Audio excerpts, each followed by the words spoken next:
Now, what I will also say is, Angel, your actions are starting to speak so loud, we can't hear what you're telling us.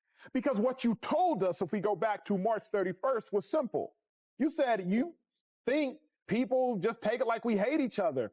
And Caitlin Clark and I don't hate each other. I want everybody to understand that. That's what you told us. The problem is your actions vehemently disagree. Angel Reese was reportedly losing it after the WNBA handed her a suspension following a heated on-court confrontation with her longtime rival, Caitlin Clark. This incident, which drew massive attention due to both their rivalry and the physical nature of the play, only intensified with the social media backlash that followed. Play probably every team in the league, if not all but one or two teams, and the two flagrants aren't just on the same team. Yeah, they're on the same woman on the same team. It's not coincidence unless you believe that it is. During a WNBA matchup between the Chicago Sky and the Indiana Fever, tensions boiled over when Reese made a hard foul on Clark while trying to block a shot. Reese missed the ball entirely, instead hitting Clark in the head. Initially, officials called it a common foul, but after reviewing the play, they upgraded it to a flagrant one, sparking controversy. The game ended in a 91-83 win for the Fever, but all eyes were on the postgame reactions. Reese downplayed the hit, calling it a basketball play. So, basketball play? I can't control the ref. They affected the game, obviously, a lot tonight. I think we went up really strong a lot of times, and we didn't get a lot of calls. And going back and looking at the film, I've seen a lot of calls that weren't made. I guess some people got a special whistle, she stated. Clark surprisingly agreed, stating that moments like this are simply part of basketball. Part of basketball. It is what it is. Trying to make a play on the ball and get the block, she said. Both Reese and Clark have a long history dating back to their college days, where their competitive clashes often made headlines.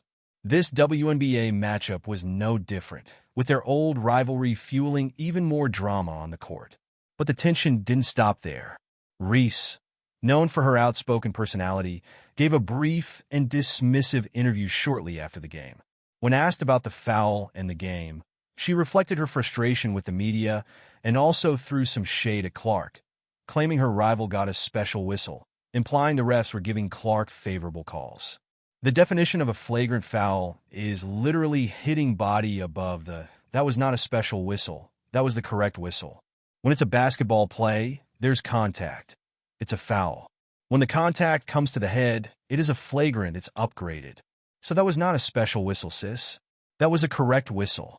As social media caught wind of Reese's special whistle comment, fans began analyzing past games, looking for moments where Clark might have gotten away with favorable calls. Here's where the rivalry kicks in. Angel Reese, the reason why obviously the whole Caitlin Clark, Angel Reese thing happened was because when they met in the NCAA tournament in 2023, Angel Reese was doing all of this because Caitlin Clark had been doing that to her opponents when she got the best of them.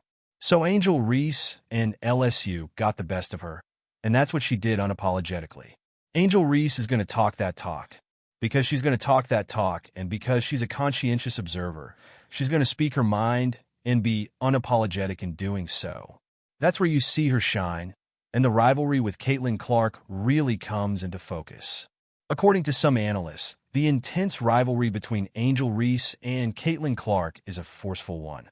Despite their on-court competitiveness, they have undoubtedly become two of the biggest names fueling the skyrocketing interest in women's basketball. The moment Reese fouled Clark went viral almost instantly, sparking intense debate on whether the foul was excessive or just part of the game. Fans were divided, with some calling for Reese's suspension, arguing that the hit looked intentional.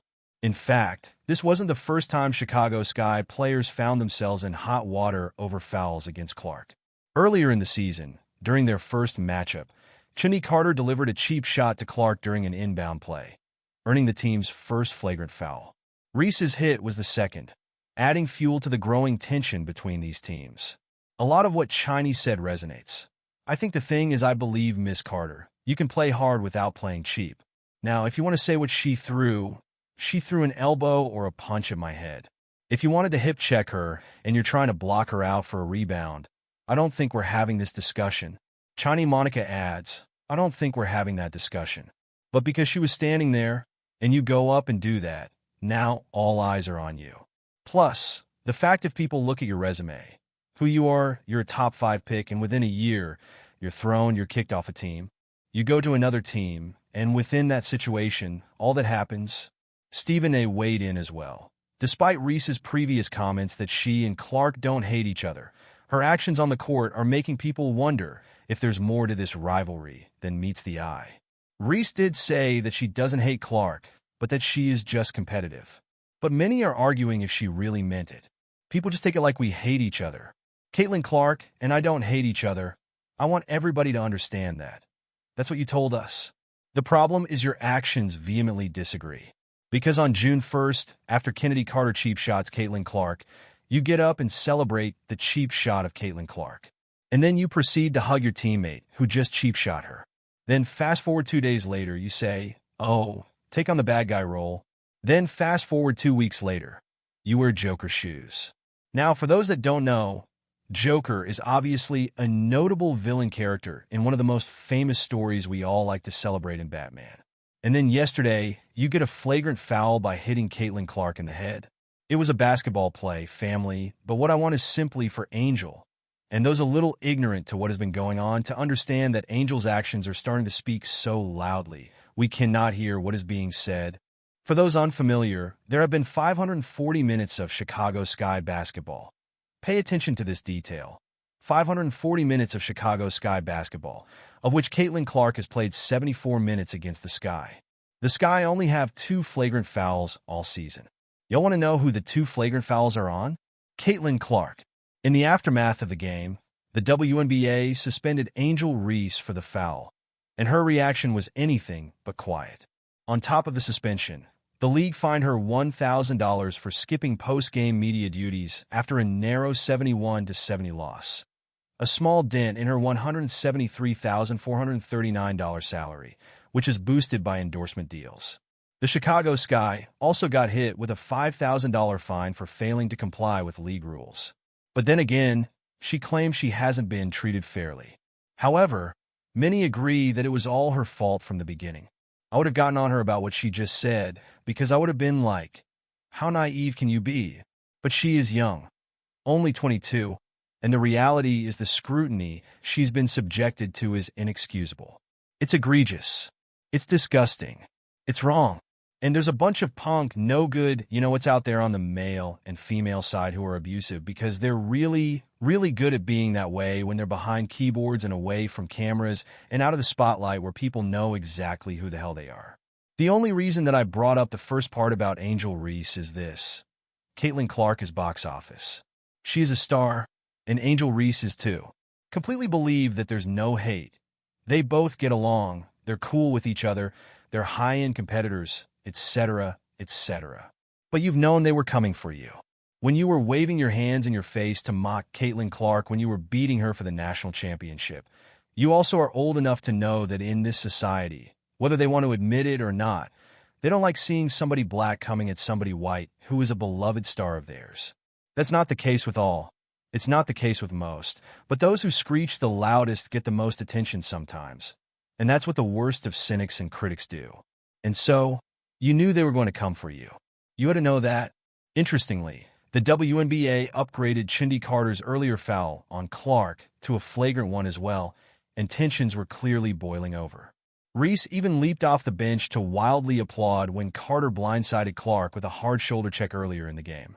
While Carter refused to comment on her actions during the post-game media session, it was clear that there was no love lost between the two sides.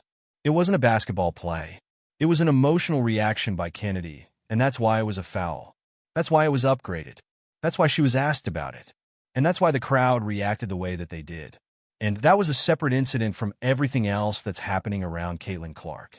I think because we can look at that and then her response to it afterwards, her reaction in the post-game press conference, her comments that we just showed on social media, we can isolate this as this is her sending a message to Caitlin Clark. This is her violently sending a message on the court in a non-basketball fashion. This is her using her words on social media to send a message about how she feels about Caitlin Clark. She said it herself. Those are her words. What does she bring to the table? The conversation overall about Caitlin Clark and the reaction from many people has become toxic. This incident is being mixed with how people have been playing defense on Caitlin Clark, how physical they've been, and some of the comments from WNBA greats before Caitlin Clark even got in. It's all being combined into this pot of Caitlin Clark hate. But the situation is more nuanced than that. Many things happening with Caitlin Clark at the start of her career are very normal in sports. Often, players in the league or greats have opinions about rising stars. This isn't exclusive to women's sports or men's basketball. We could find so many examples. It's also common for rookies to be played tough, to be sent a message, especially if they enter the league with a lot of hype. What's unique here is seeing a transcendent crossover superstar like Caitlin Clark create this huge buzz, polarization, and excitement. It is translating in numbers. It is translating in ticket sales. It is translating in conversation, and overall, I think that's a good thing. I don't think that what Kennedy did is a reflection of how the entirety of the league feels. I don't think it's a reflection of how all female athletes feel. And I don't think it's a reflection of how the media feels. I'm excited about watching Caitlin Clark. I want to watch Caitlin Clark play basketball. It wasn't my first WNBA game. I was excited to see how she performed, and I watched very, very, very physical play from the moment of the tip to the end of the game on Caitlin Clark. So, I won't deny that there is a bit of an energy toward Caitlin Clark from the players, but this is basketball. This is competition. They are athletes, and I don't think that every part of the conversation around Caitlin Clark should be in the same pot. Both Reese and Clark have a long history dating back to their college days, where their competitive clashes often made headlines. This WNBA matchup was no different, with the old rivalry fueling even more drama on the court. But the tension didn't stop there. Reese, known for her outspoken personality, gave a brief and dismissive interview shortly after the game. When asked about the foul and the game, she reflected her frustration with the media. She had also thrown some shade at Clark, claiming her rival got a special whistle, implying the refs were giving Clark favorable calls. Welcome to NBA Today. I'm Malika Andrews. We start our show in the W, where Caitlin Clark has just been named the 2024 Rookie of the Year. Clark averaged 19, 5, and 8 in her inaugural campaign, and she also led the league in assists. Clark's rookie season was historic. She had the most points in a rookie campaign, the most assists in any season ever, and she even messed around and got a pair of triple-doubles, something no other rookie has ever done. When a season is that special, we need a Hall of Famer to break it down. Rebecca Lobo is joining us now. Rebecca, can you just help us contextualize how impressive Caitlin Clark's rookie season was? Malika, this season by Caitlin Clark is one of the best rookie seasons we have ever seen by a player in the WNBA. She has the 5th highest assists per game average ever. She's only the second rookie to lead the league in assists. The other one was Ticha Penicairo back in 1998. And I think the other thing you look at is only 2 other rookies have ever finished in the top 4 in MVP voting. Of course, Candace Parker set the standard in 2008 when she also won MVP. Diana Taurasi finished 3rd in MVP voting in 2004. And of course, Caitlin Clark this year finished 4th. And then, of course, when you look at what she helped do off the court, there's not been another singular force like Caitlin Clark in terms of driving TV ratings and ticket sales. There's no comp for her in that regard. Absolutely, she has been must-see all season long, and just to think where she's going to go from here is really, really exciting. I gotta say, though, Rebecca, a lot of fans were anticipating Caitlin Clark becoming the 6th ever unanimous Rookie of the Year. Obviously, that did not come to fruition. She was just 1 vote shy. Were you surprised at all? I wasn't really surprised, just because anytime you have 67 people voting on something, everyone's not going to have the same opinion. And Angel Reese, of course, had a terrific season.